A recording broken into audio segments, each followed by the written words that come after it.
And this is analogous to if you've ever seen The Matrix. And at the end of the first one, he makes that one phone call that starts everything. So now it's about time that I reveal the truth about who I am, where I've come from, and exactly how coaching with the coaching cognition platform and everything I've learned has revolutionized my life and made it very easy for me to attain success quicker than I have in the last 10 months. So I'm going to begin now in the present time. I'm writing a book based on helping entrepreneurs with ADD and adults and kids and children based on my clinical evidence and the work that I do with Dr. Hollowell himself. The online marketing company we have, Mighty Lime, is rocking, is doing fantastic. I'm healthier than I've ever been. My kids absolutely love me. I've got a brand new relationship with my 21-year-old son that he and I haven't spoken for 3 years, which is humongous. I'm able to have communication relationship with my first ex-wife so that my kids are more comfortable and they're doing fantastic in school. And it just seems like everything I touch turns to gold now. And so we're going to back it up though, because my life was nothing like that before.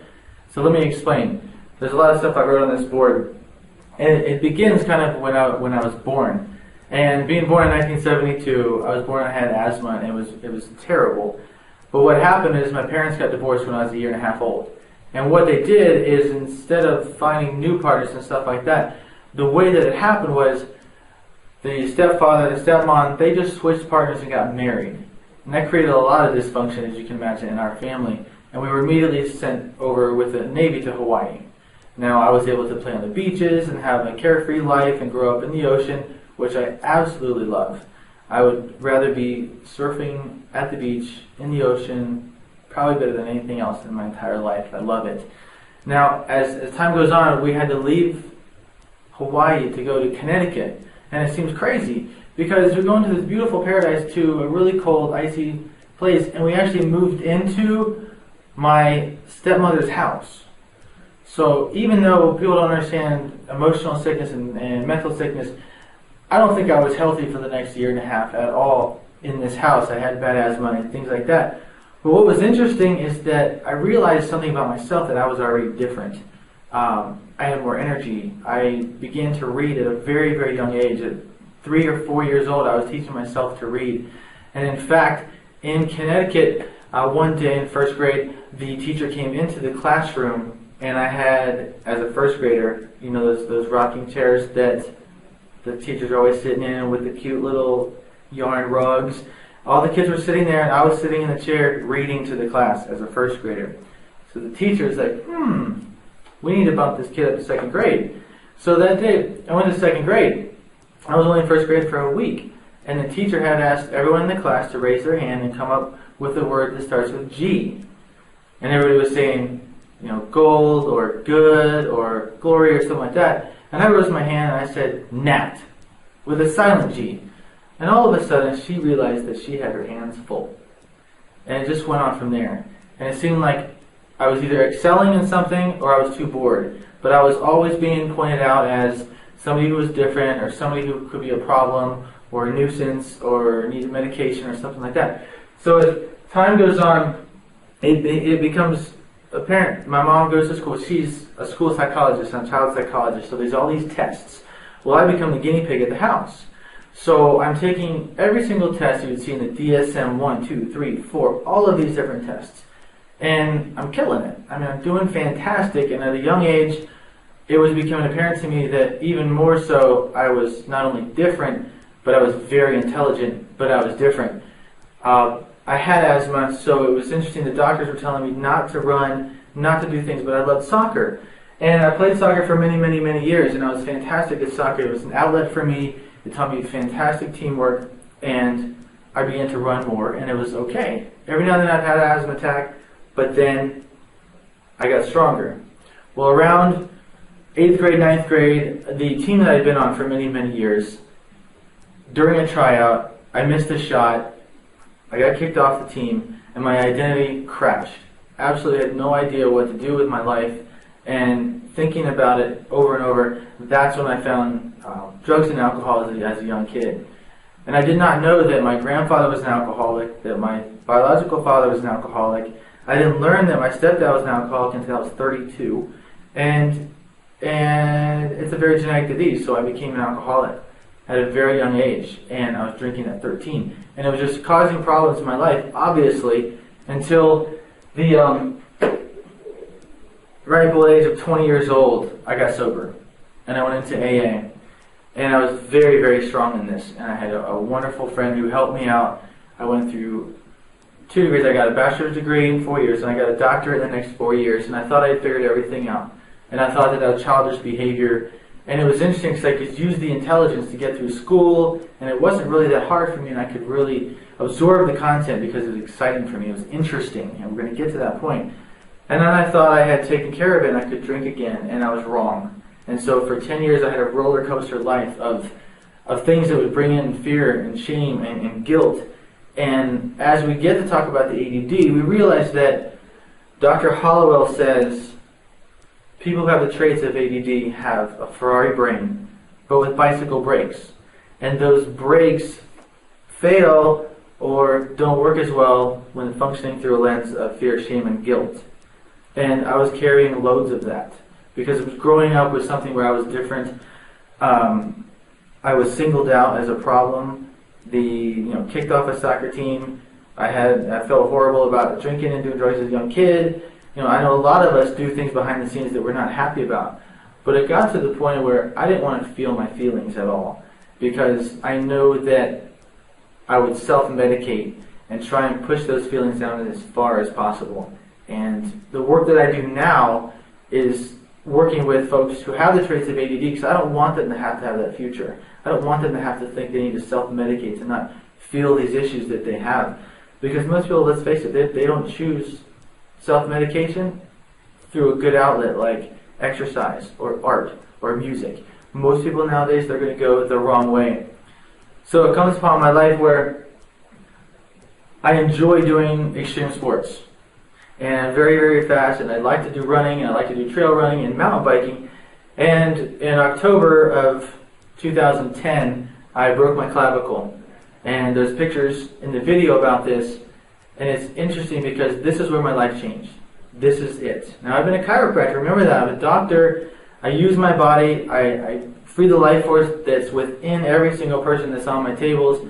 I watch people heal. I watch them get well. I watch them do all these amazing things, and I'm their leader. But behind the scenes, I wasn't feeling great about the things that I still had in the past. And I couldn't really be who I was and really open up and share my love for the world and for my passion to do these things. So when I broke my shoulder, I couldn't do any kind of exercise. I couldn't do a push-up for 3 months. And I was on a couch for weeks and weeks and weeks. And all that energy from my body went up into my brain, and it just exploded. And all the lights came on, like a Christmas light, like a carnival. And I had to learn something new, so I started learning online marketing. I started learning marketing with how to talk with people, how to create blogs, how to do article marketing, video marketing, press releases, how to utilize all the social media, how to leverage different softwares to make things faster, do things quicker. And finally, it's just like if you had this room full of postcards with red yarn all over the place until finally one night I'm laying in bed and all these postcards are swirling around, and then it comes down to one thing. And then finally I figured that part out. But that still wasn't enough. Because at that point, my brain was so turned on, it was too much power for me. Too much power for someone who had a lifetime of fear, shame, and guilt, and despair, and I had no tools how to feel these feelings. I had no way to actually pinpoint and say, okay, this is what sadness feels like. This is what shame feels like. This is what guilt feels like. This is fear. The only thing I knew about fear was that physical feeling when I was surfing and I was trying to paddle into a huge wave, and I would just overcome that because I knew I could handle that. Now, emotional fear was completely different. And as months went by and years went by, it wasn't long before all of that power in my brain that was unleashed and all the things combined with the ADD became too much. And I couldn't self-medicate enough, and I had continued to drink, and it's the only thing I knew at that point until finally just the wheels fell off the truck. And there was so much despair in my life, And this was behind the scenes of helping people, and it was like I was living a lie. And I didn't want to go on like that anymore at all.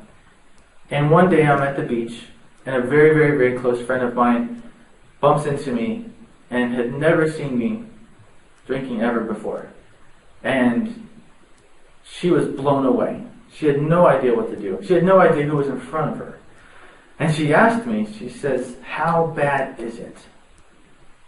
And I broke down in tears, and I was crying and telling her everything. Until finally I realized that at that point in my life, I shouldn't be left alone, because I was a danger to myself at that point. Now, without self-medicating and stuff, fantastic person, lovable, great dad, great doctor, all these fantastic things. But there was this other piece of me that was so private, so dark, and so awful that I didn't want anybody to know about it. And that's where around July 23rd, my life changed. And I went into the programs, and there's a quote that I live by. It says, if you want something you've never had, you have to do something you've never done. So I started going to 90 meetings in 90 days. I had 2 sponsors. Most people just don't even want to get one. And I put myself into a program that would make sure that I did not go back. I did not relapse. I wanted to understand, why am I wired like this? Why am I different? What's going on? And as fate would have it, Mike Klingler's coaching cognition program was offered around the same time that fall.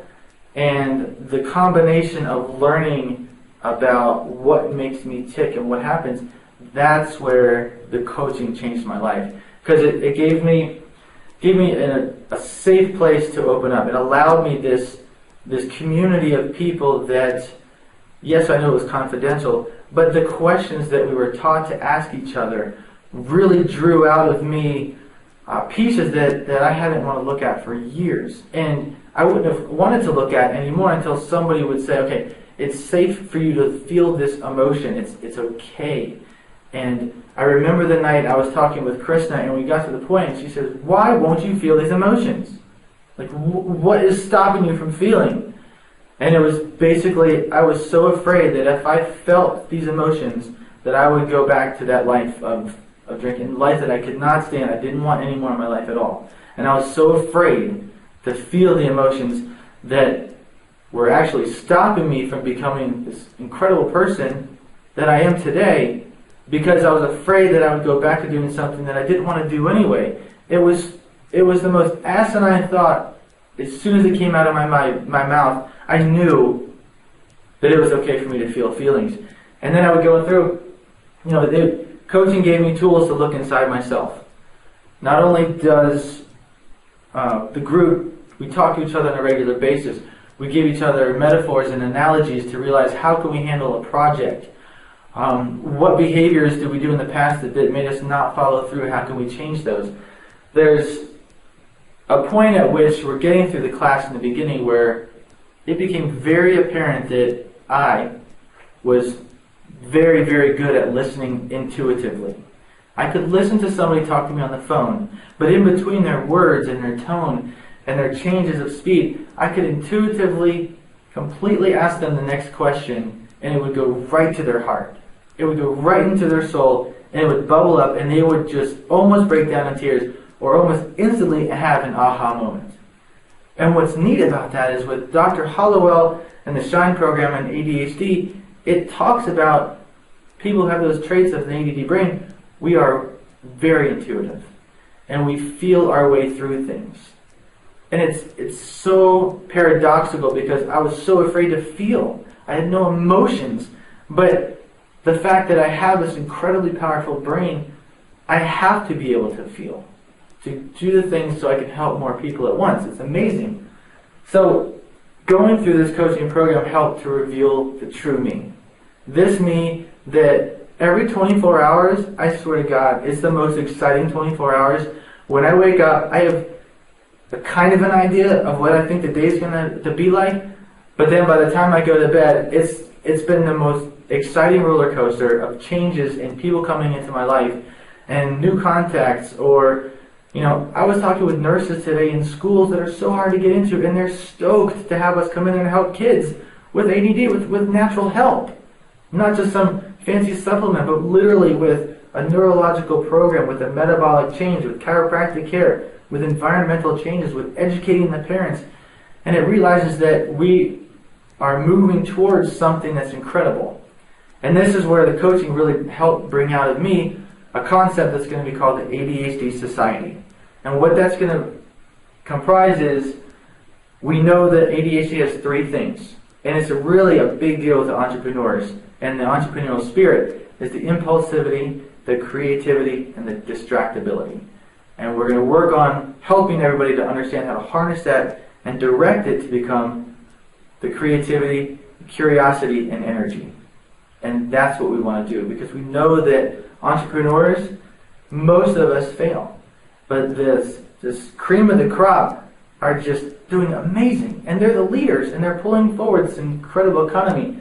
So we get down to the coaching has awakened a spirit within me. And the coaching groups that I know have been through with Mike Klingler, they are some of the most amazing, enlightened people that love helping others. And we're getting to the point where that group of people, these empathic individuals, are going to move forward in this new economy, so that people can get this help, get paid for it, so we can all help more people. So that's what's interesting, where the ADD brain is extremely intuitive, and it can feel its way through things, and it is the empathic mind. It's amazing how all of this comes together, and I look back over the last 10, 12 months, and it just seems like this is exactly what's supposed to be happening. Because with the ADHD Society, we're going to have an entire community of entrepreneurs, parents, adults, adolescents who will have this ability to harness this energy within their brain to make changes in the world so that we can have a better future. So I want to thank Mike Klingler for putting together the Coaching Cognition group, and I hope this is exactly what everybody wanted to hear. And this is really just a tease, because the details behind the scenes are something to really look forward to, so stay tuned.